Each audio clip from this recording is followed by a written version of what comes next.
Hello, hi to all. మన middle class జీవితంలో జరిగే కొన్ని సంఘటనలు.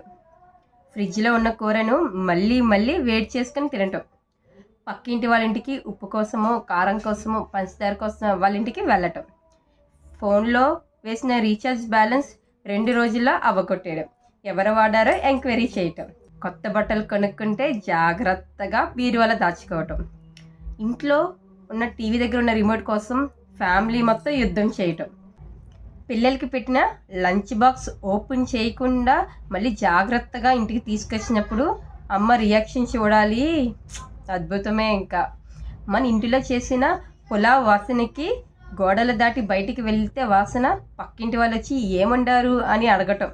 ఇలాంటి సిచ్యువేషన్ మీరు కూడా ఫేస్ చేశారా? కామెంట్ సెక్షన్లో చెప్పండి. నా ఛానల్ని ఫాలో చేయండి. మన జీవితాన్ని మనం నవ్వుతూ చూసేద్దాం. Thank you for watching. Bye.